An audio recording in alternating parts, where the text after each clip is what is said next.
What was sobering for me was that unexpectedly, there was a photo of short-range, ground-to-ground ballistic missile, otherwise known as the North's version of Iskander, said IFEs Kim. Giving orders for the test firing, North Korean leader Kim stressed the need to increase the combat ability so as to defend the political sovereignty and economic self-sustenance of North Korea in the face of threats and invasions, the report said.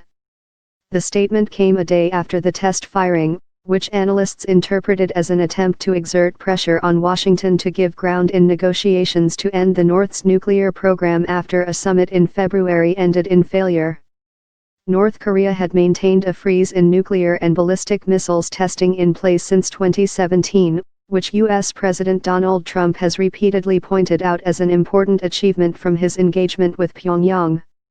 We should not be shocked with North Korea never promising to completely stop all missile testing. It only promised a self-imposed moratorium of testing long-range missiles such as ICBMs that can hit the U.S. homeland. We should not be shocked by North Korea's short-range launch, said Harry Kazianis, Director of Korean Studies at the Center for the National Interest.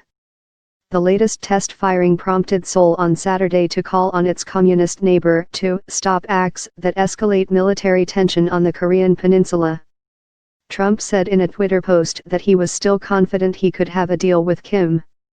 U.S. Secretary of State Mike Pompeo said on Fox News Sunday the missiles were short-range.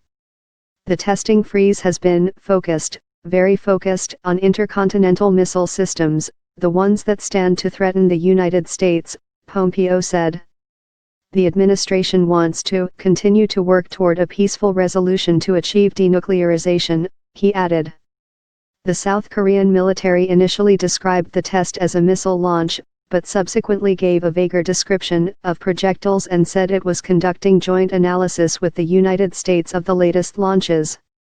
Yes, the tests were the most serious since the end of 2017, but this is largely a warning to Trump that he could lose the talks unless Washington takes partial denuclearization steps offered by Kim, said Shin Byung-chul, a senior fellow at the Asan Institute for Policy Studies.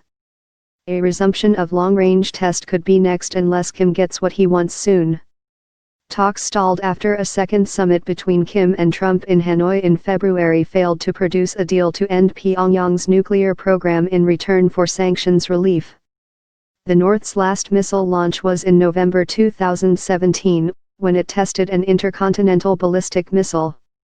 Soon after that missile test, the North declared that its nuclear force was complete, after which Pyongyang extended an olive branch to the South and the United States.